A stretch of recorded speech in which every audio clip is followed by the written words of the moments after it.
Agre kurunamath pandavanam dushasanena hritavastrakesha Krishnatara kroshan ananyanatha Govinda Damodara Madhaveti.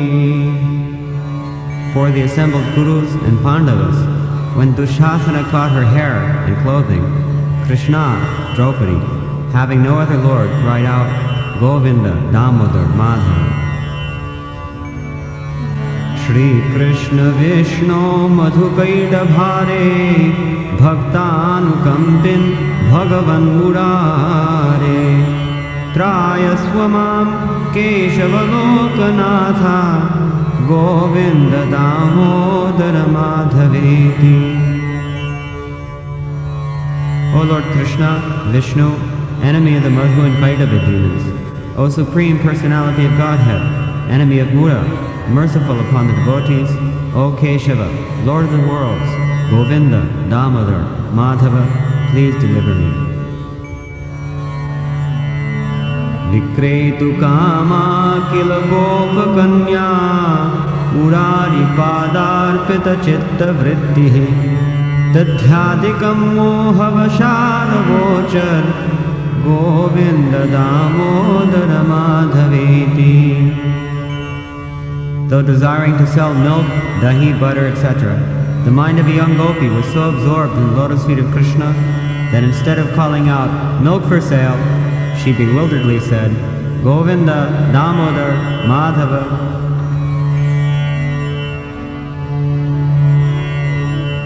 Ulukhale sambhritatandulamscha sanghattayantyo musalai pramugdhaha Gayanti gopyo janitanuraga Govinda Damodara Madhaveti. Their grinding mortars full of grains, the gopis' minds were overcome as they threshed with their pestles, singing Govinda Damodar Madhava. Kachit karam ho japute nishannam Krida shukam kin shukarakta tundam Adhyapayam asasaro ruhakshi Govinda Damodara Madhaveti. A lotus-eyed girl instructed the red-beaked pet parrot that was seated in her cupped lotus hand, saying, Govinda Damodar Madhava. Grihe grihe gopavadhu samuha pratikshanam pinjara sarikanam skhalaggiram vachayatum varvritto Govinda Damodara Madhaveti. In each and every house, a bevy of Gopal women is engaged in making the caged parrots constantly utter with broken words Govinda, Damodar, and Madhava. Paryankika bhajamalam kumaram praswapayantyo khila gopakanyaha jaguprabandham swaratalabandham Govinda Damodara Madhaveti. With the little boy lying in the swing, all of the gopis used to expertly sing compositions set to musical notes and timing. They went Govinda Damodar Madhava while putting him to rest. Ramanujam vikshana kedilolam gopi grihitva navanita golam abalakam balakam ajuhava Govinda Damodara Madhaveti. The younger brother of Balaram, playing mischievously, was dodging about with restless eyes. Taking a ball of fresh butter to lure him over, a gopi called him, O Govinda, Damodar, Madhava. Vichitra varna bharna bhirame abhidehi bhaktram bhujaraja hamse sadamadiye rasane grarange Govinda Damodara Madhaveti. O my tongue, Since my mouth has become like a lotus, by dint of the presence there of these eloquently ornamented and delightful syllables, you are like the swan that plays there. As your foremost pastime, always articulate the names Govinda, Damodar, and Madhava.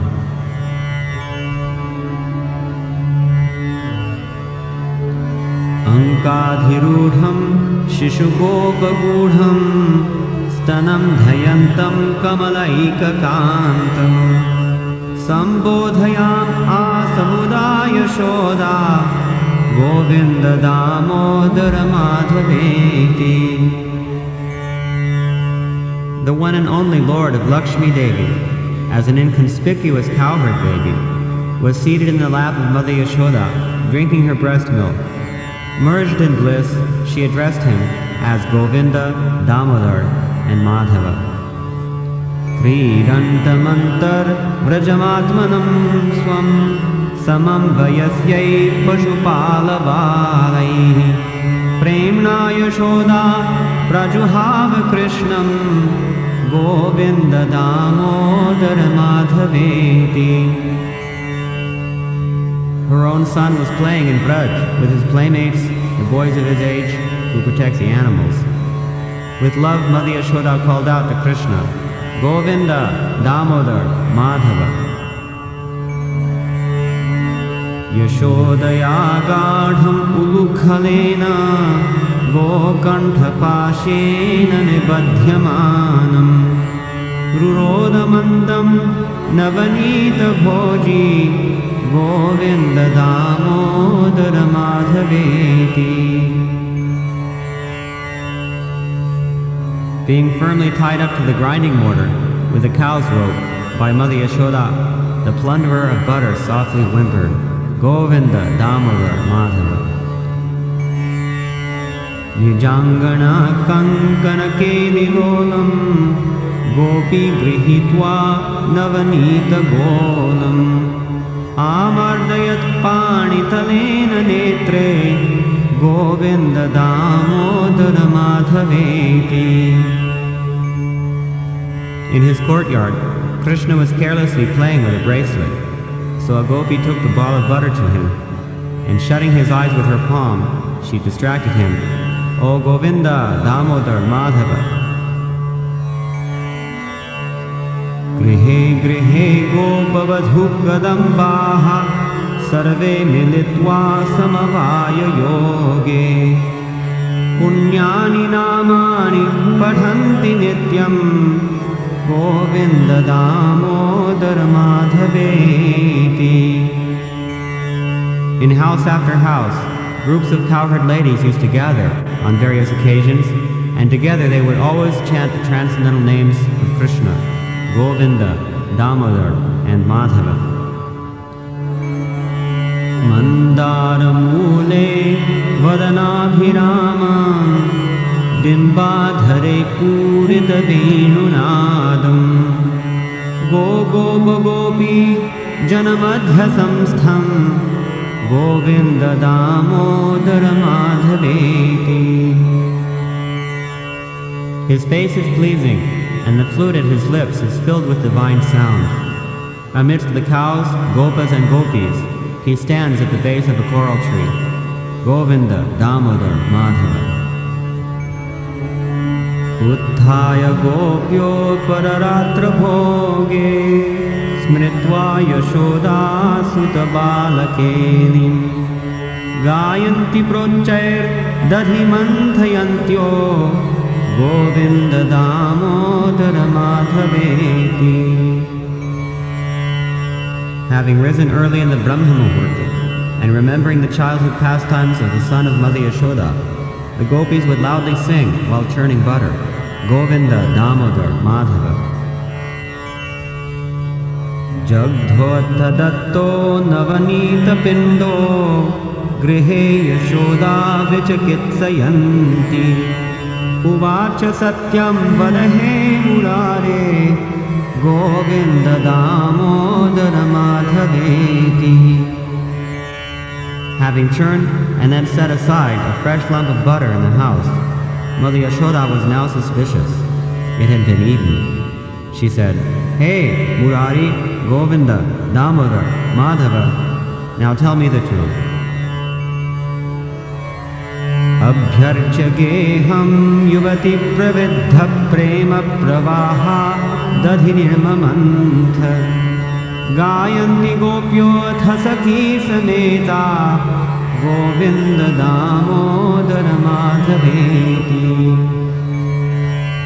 Having finished worship at home, a young gopi, like a strong current of love for Krishna, churned the butter and then joined together with all the gopis and their friends, and they sang Govinda Damodar Madhava. Kvichit prabhate dadhi purna patre nikshipya mantam yuvati mukundam alokya ganam vividham varoti Govinda Damodara Madhaveti. One time, early in the morning, just as a girl had put aside her churn in a pot full of butter, she saw Mukunda. She then began to sing songs in various ways about Govinda, Damodar, and Madhava. Krida param bhojanam ajjanartham hidaishini stri tanujam yashoda ajuhavat prema paripludakshi Govinda Damodara Madhaveti. Without having even bathed or eaten, Krishna was absorbed in play. Overwhelmed with affection, Mother Yashoda, who thought only of her son's welfare, called out, Govinda Damodar Madhava. Sukham shayanam nilaye cha vishnum devarshi mukhya munaya prapannaha tenachyute tanmayatam vrajanti Govinda Damodara Madhaveti. Devarshi Narad and other munis are always surrendered to Lord Vishnu, who rests upon his serpent couch. They always chant the names of Govinda, Damodar, and Madhava, and thus they attain spiritual forms similar to his. Vihaya nidram arunodaye cha vidhaya krityani cha vipramukhyaha vedavasane prabhahanti nityam Govinda Damodara Madhaveti. After giving up sleep at dawn, having completed their ritualistic duties, and at the end of their Vedic chanting, the best of the learned Brahmanas always loudly chant Govinda Damodar Madhava. Vrindavane gopaganascha gopyo vilokya Govinda viyoga khinnam Radham jaguh sashru vilochanabhyam Govinda Damodara Madhaveti. In Vrindavana, seeing Srimati Radharani overwhelmed with separation from Govinda, groups of gopas and gopis sang, with tears in their lotus eyes, Govinda Damodar Madhava. Prabhata sanchara gatanugavas tadrakshanartham tanayam yashoda prabodhayat panitanena mandam Govinda Damodara Madhaveti. The cows having already gone out to graze early in the morning, Mother Yashoda gently roused her sleeping son with the palm of her hand, whispering, "Oh Govinda, Damodar, Madhava."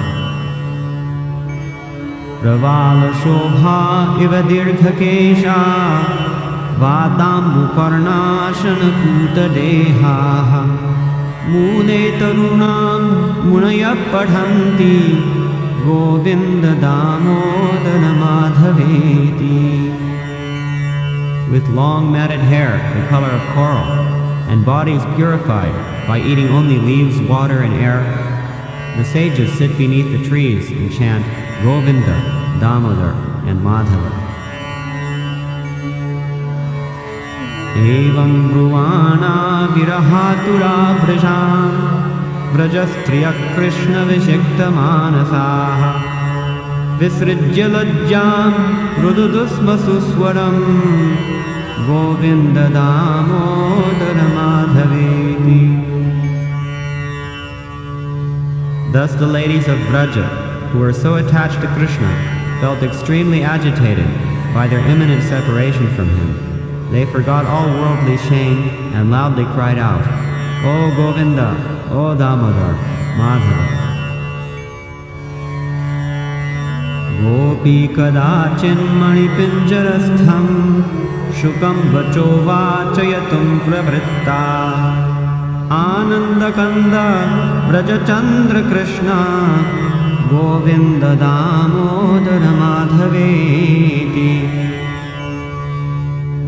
Sometimes a gopi is engaged in teaching a parrot within a jeweled cage to recite names like Anandakanda, source of bliss, Vrajachandra, moon of Vrindavan, Krishna, Govinda, Damodar, and Madhava.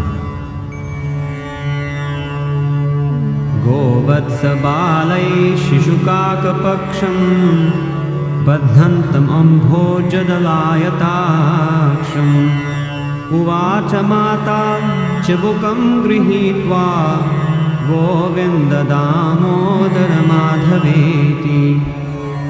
The lotus-eyed Lord was tying up the shikha of a cowherd boy to the tail of a calf when his mother caught him, lifted up his chin and said, Hey Govinda, Damodar, Madhava. Prabhata kale vadavallabogha gorakshanartham dhrita vetra dandaha akarayam asur anantam adyam Govinda Damodara Madhaveti. In the early morning, a group of his favorite cowherd boys arrived, stick canes in hand, to watch over the cows. They addressed the unlimited primeval personality of Godhead, Hey Govinda, Damodar, Madhava.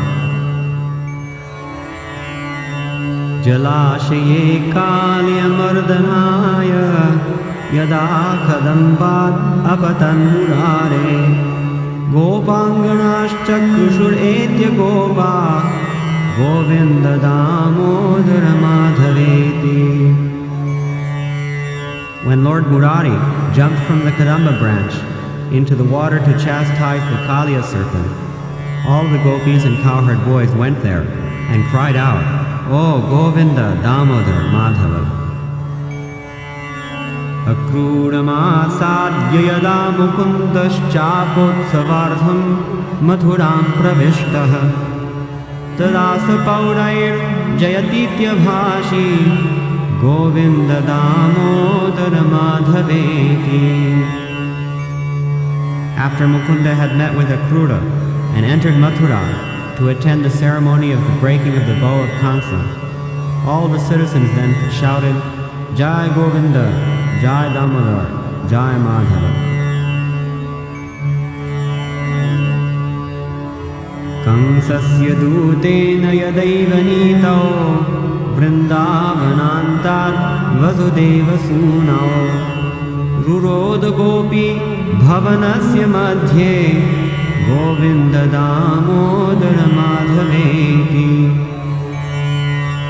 When both sons of Vasudeva had actually been taken out of Vrindavan by the messenger of Kamsa, Yashoda sobbed within the house, wailing, Govinda Damodar Madhava. Sarovare kalyanagabadham Shishum Yashodatanayam nishamya Chakrurlurhuntya pathigopabala Govinda Damodara Madhaveti. Hearing how the son of Yashoda, who was but a little boy, was wrapped within the coils of the Kaliya serpent at the pond, the cowherd boys cried, Govinda, Damodar, and Madhava, and scurried down the path. Akrurayane yaduvangshanātham Sangacchamanam Mathuram Nirikshya Uchurviyogat Kilagopabala Govinda Damodara Madhaveti.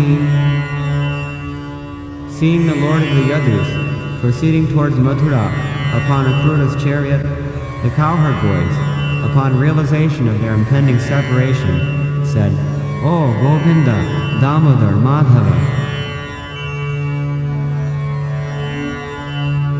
Chakranda gopi nalanivanante Krishnena hina kusumeshayana Prabhullaniloৎpalalochanabhyam Govinda Damodara Madhaveti. At the edge of a lotus forest, a gopi lay down upon the bed of flowers, bereft of Krishna. Tears flowed from her lotus eyes as she wept, Govinda, Damodar, Madhava. Mata putribhyam parivaryamana geham pravishta vilalapa gopi agatya mam palaya vishwanatha Govinda Damodara Madhaveti. Being very restricted by her mother and father, the lamenting gopi entered the house thinking, "Now that I've come home, save me, O Lord of the universe, O Govinda, Damodar, Madhava."